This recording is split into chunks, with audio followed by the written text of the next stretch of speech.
अस्सलाम वालेकुम स्टूडेंट्स। आज आपका जो नेक्स्ट टॉपिक है वो असेंडिंग एंड डिसेंडिंग ऑर्डर है। इसी चैप्टर का एंड है। इसके बाद ये एक्सरसाइज आपको सारी कंप्लीट समझ आ जाएगी।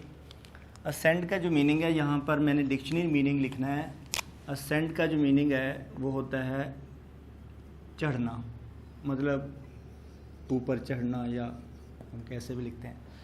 और ये डिसेंड का जो मीनिंग है यहाँ पे उतरना होता है। तो देखना है कि हमने ये वाला, हमारे पास एक क्वेश्चन है और इसको हमने असेंडिंग एंड डिसेंडिंग दोनों में लिखना है। पहले मैं इसको असेंडिंग में लिख लेता हूँ, फिर उसके बाद इजीली हमारे पास इसका डिसेंडिंग ऑर्डर फाइंड हो जाएगा। मैंने इसका देखना है कि सबसे पहले इसके जो नीचे वाले होते हैं ना, इनको हम कहते हैं कॉन्सिक्वेंट्स। कॉन्सिक्वेंट्स को देखना है कि ये 12 है, ये 7 है, ये 6 है, ये 3 है। इन सब कॉन्सिक्वेंट्स के आपने एलसीएम ले लें ताकि हमें अंदाज़ा हो जाए कि कौन सा जो है ना इनमें से बड़ा है। तो जब मैं 12, 7 और 6 और 3 का एलसीएम लेता हूँ तो यहाँ मैं वर्किंग में लिख लेता हूँ इसका एलसीएम 12, 7, 6 एंड 3। इसका मैंने एलसीएम लिया तो सबसे पहले 2 पे जाता है, 2 6 12 और 7 वैसे लिख लेता हूँ, 3 2 6, 3 वैसे लिख लेता हूँ। फिर मेरे पास 2 पे ही जा रहा है, 2 3 6, 7 वैसे लिखा, 3 वैसे लिखा, मैंने 3 वैसे ही लिखा। और अब 3 पे देखें, 3 1 7 वैसे आया, 3 1 3 1। अब मेरे पास है 7 1 7। ये देख लें कि हमारे पास 1 1 क्रिएट हो गया है। एलसीएम का जो है ना यही होता है, ये पहचान होती है कि यहाँ पे 1 1 क्रिएट होना चाहिए। देखें, उसके बाद हमने इनको मल्टीप्लाई कराना है। 2 × 2 4, 4 3 12, 12 7 कितना होता है? 84 होता है। 12 2 14, 1 कैरी, 7 और 1 8 हो गया, यानी 84। हमने इसके नीचे 84 बनाना है। तो आई थिंक कि इस एलसीएम को तो आपको समझ आ गया कि 84 बनाना है। अब मैं 84 को इसका भी 84 बनाना है मैंने, तो मैं 15/12 मल्टीप्लाई बाय ऐसा नंबर लगाऊंगा जिससे मेरे पास 84 क्रिएट हो जाए। तो मैं इसे 7 के साथ मल्टीप्लाई करा देता हूँ। तो यहाँ नीचे कराया तो ऊपर भी कराना होता है, कोमा लगाया। 9 मैंने 7 लिखा है, 7 से ऐसा नंबर मल्टीप्लाई कराना है कि 84 बन जाए। तो मैं 12 से लिख लेता हूँ, ये क्योंकि इसका 12 मल्टीप्लाई कराएंगे। जब इधर 12 से कराया तो ऊपर भी हमारे एंटीसीडेंट का भी 12 से मल्टीप्लाई होना लाजमी है। आगे आ जाता है 23/6। 6 से ऐसा नंबर मल्टीप्लाई कराना है कि हमारे पास क्या आ जाए, 84 आ जाए। तो 6 को देखें, 6 का हमने 84 बनाना है, तो कैसा नंबर है? 14 से मल्टीप्लाई करके देख लें। 6 को हम किस से मल्टीप्लाई कराएंगे कि, या फिर हम मल्टीप्लाई की बजाय डिवाइड कर लें।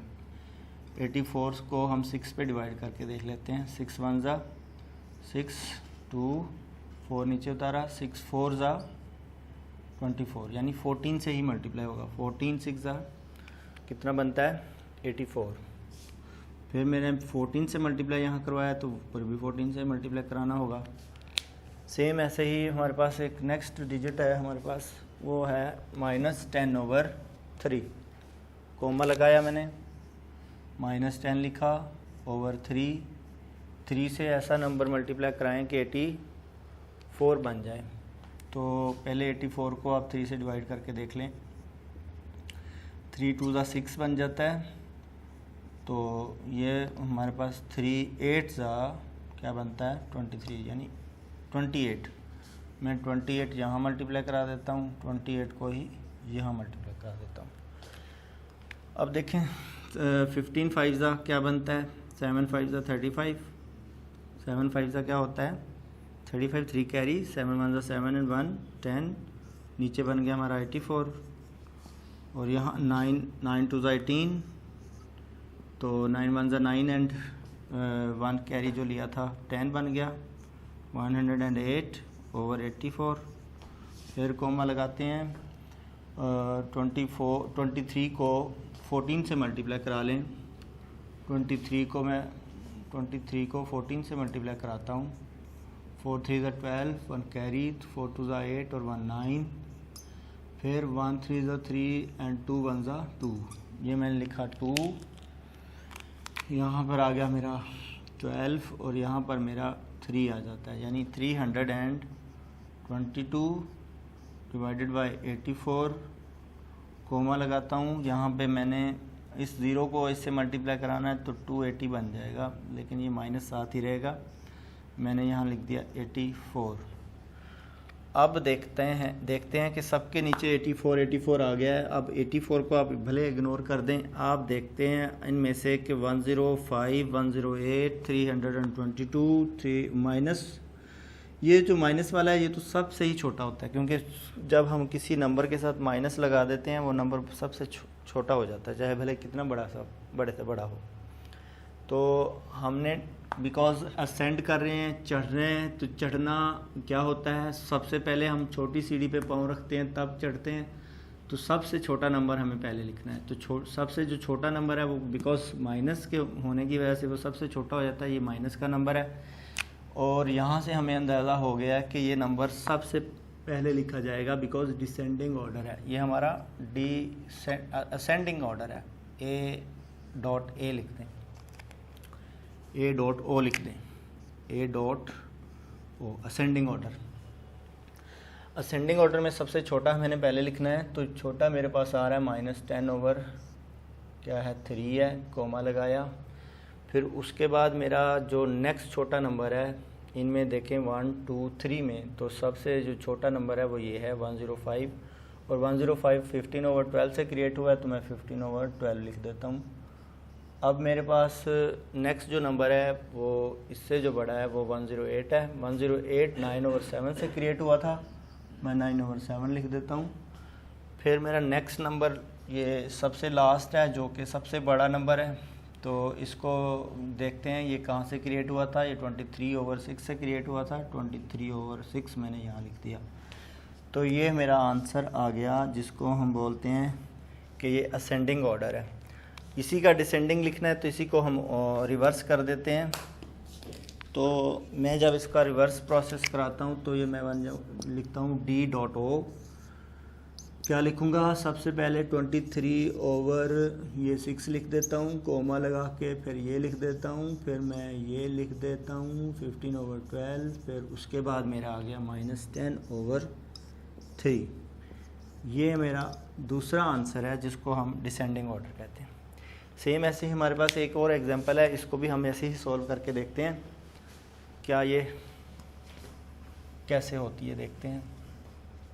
डिसेंड का जो मीनिंग है मैंने बताया था, डिसेंड का जो मीनिंग है वो उतरना है, उतरते हैं जब हम आज हम इसका डिसेंडिंग ऑर्डर पहले करेंगे।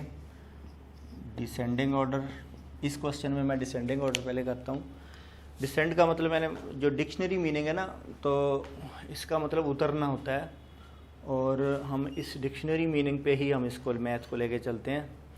जब हम उतरते हैं तो सबसे ऊपर वाली सीढ़ी से ही नीचे आते हैं, तो इट मीन कि हमें सबसे बड़ा पहले लिखना होता है।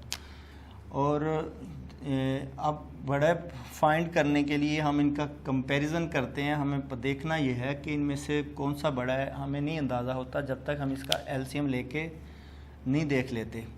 तो मैं 2, 2, 13 और 21 का एलसीएम ले लेता हूँ। 2, 2, 13 एंड 21 का एलसीएम ले लेता हूँ। तो मेरे पास देखें 2 1 ज़ा 2, 2 1 ज़ा 2, 13 वैसे रहने देते हैं, 21 वैसे रहने देते हैं।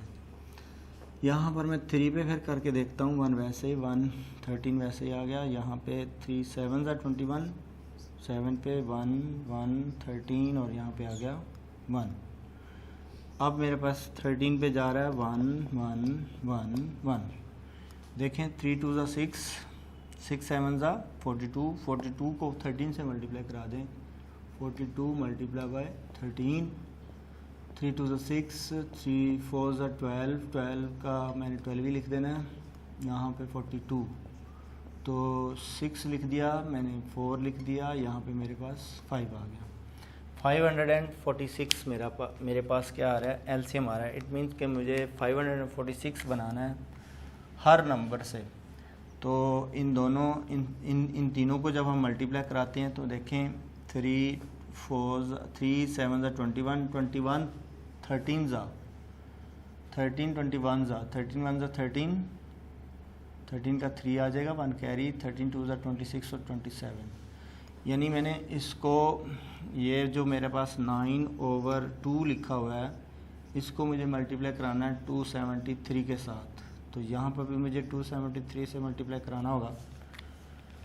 फिर मेरे पास नेक्स्ट है 23/2, तो इसको भी मुझे वही मल्टीप्लाई कराना होगा 273 के साथ। मैंने 273 लिख दिया, 273। मैं इसको रेज़ कर देता हूँ बिकॉज़ इसकी अब ज़रूरत नहीं है, लेकिन ये नंबर जो हैं ये मेरे पास लिखे रहने देते हैं हम। क्या है, ये 2 है, ये 3 है, ये 7 है, ये 13 है। इससे हमें मल्टीप्लिकेशन में जाना हेल्प मिलेगी। अब देखना है, यहाँ पे मैं कोमा लगा के यहाँ लिखता हूँ 9 क्या है, 13 है। तो 13 से मैं कौन सा नंबर मल्टीप्लाई कराऊँगा, ये जो तीनों को मल्टीप्लाई करा के देखते हैं। 7 3 ज़ा 21, 21 2 ज़ा 42। मीन के मैं यहाँ 42 से मल्टीप्लाई कराता हूँ। 42 यहाँ मल्टीप्लाई होगा, 42 ही यहाँ मल्टीप्लाई होगा। कोमा लगा के 23/21 है। अब 21 देखें, 7 3 ज़ा 21, ये 2 हो जाते हैं, ये 2 रिमाइंडर ये बचते हैं। तो 13 2 ज़ा 26, इट मीन कि मुझे 26 से ही यहाँ मल्टीप्लाई कराना है, 26 से ही मुझे यहाँ पे भी मल्टीप्लाई कराना है। अब इनके मल्टीप्लिकेशन के बाद हमें अंदाज़ा हो जाएगा कि कौन सा इसमें सबसे छोटा है, कौन सा सबसे बड़ा है। तो हमें डिसेंडिंग ऑर्डर में लिखने में हेल्प हो जाएगी। इसका मैं देखता हूँ कि ये 9 को हम 3 से मल्टीप्लाई करते हैं, तो 9 3 ज़ा 27, 2 कैरी, 9 7 ज़ा कितना बनता है, 63, 63 और 2 65, 9 2 ज़ा 18 और 6 क्या बन जाएगा, 24। अब मैं नीचे लिख देता हूँ जो कि हमारा मल्टीप्लिकेशन से ये आया था 546, कोमा लगा के 23 को मैंने मल्टीप्लाई करवाया है। हाँ, 23 को भी मैंने मल्टीप्लाई करवाना था इस नंबर से 273 से। 23 को 273 से मल्टीप्लाई करके देख लें।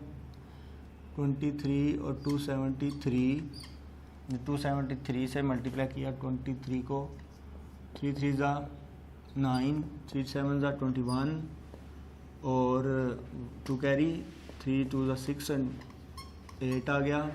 2 3 ज़ा क्रॉस लगा दें, 2 3 ज़ा 6 लगाएं, 2 7 ज़ा 14, 1 कैरी लगाएं, 2 2 ज़ा 4 और 1 5, ये आ गया 9, ये 7 और ये बन गया 12, 1 कैरी 6 आ गया। यहाँ मैं लिखता हूँ 6279 डिवाइडेड बाय वही 546 आ जाएगा। कोमा लगाया, 9 को 42 से मल्टीप्लाई कर दो, 9 2 ज़ा 18, 1 कैरी, 9 4 ज़ा 36 और 1 37, मैंने ये लिख दिया 37/546। कोमा लगा के इसको फिर मैं 23 को 26 से मल्टीप्लाई कराता हूँ। तो 23 को मैं यहाँ पे मल्टीप्लाई करा देता हूँ, 23 को 26 से। ये 23 है, 26 से मल्टीप्लाई करवाया तो 6 3 ज़ा 18, 1 कैरी, 6 2 ज़ा 12 और 1 13, फिर 2 6 ज़ा 12, 2 2 ज़ा 4, 2 3 ज़ा 6, 2 2 ज़ा क्या आ जाएगा 4, ये आया 8 9 5। मैं इसको लिखता हूँ 598/546। तो यहाँ से अब देखते हैं, अब ये 9/2 से हमारा ये क्रिएट हुआ था। तो इनमें अब देखना ये है कि सबसे जो बड़ा नंबर है वो है 6279। ये 6279 ये किससे क्रिएट हुआ है, ये 23/2 से क्रिएट हुआ है। और ये वाला जो है इससे क्रिएट हुआ है, फर्स्ट वाला इससे क्रिएट हुआ है, ये वाला इससे क्रिएट हुआ है, ये वाला इससे क्रिएट हुआ है। मैं लाइन लगा देता हूँ, ये है इससे और ये इससे, ये इससे, और ये लास्ट वाला नंबर इससे क्रिएट हुआ है। तो मैं फ़र्स्ट इसका देखता हूँ कि 6279 सबसे बड़ा है। डिसेंडिंग में मैंने सबसे बड़ा ही लिखना है। सबसे बड़ा 23/2 आ रहा है, 23/2 आ जाएगा। फिर उसके बाद का नंबर जो है इससे ये वाला है, तो 9 क्या आ जाएगा, अब 9/2 आ जाएगा। फिर उसके बाद का इससे जो नंबर क्रिएट हुआ वो 20 मतलब 5 है। इसके बाद यही बड़ा बनता है ना, तो इसको हम ये देखते हैं कि 23 क्या बनेगा, 23/21 था, तो मैंने यहाँ 23/21 लिख दिया, कोमा लगा के। अब लास्ट जो सबसे छोटा नंबर हमारे पास है वो 9/13 है, तो मैंने वो क्योंकि 9/13 से ये आया था, मैंने 9/13 लिख दिया। ये हमारा आंसर, ये तो था हमारा डिसेंडिंग। अब इसी का हम जब रेसिप्रोकल कर देंगे यानी ऑपोजिट, तो वो असेंडिंग हो जाएगा। अब मैं असेंडिंग के लिए 9/13 यहाँ लिख देता हूँ, फिर 23/21, फिर 9/2 कोमा 23/2। ये ही मेरा क्या बन जाएगा, असेंडिंग ऑर्डर। इस तरीके से बेटे आपने सबने करना है। आई थिंक कि आपको समझ आ गई होगी।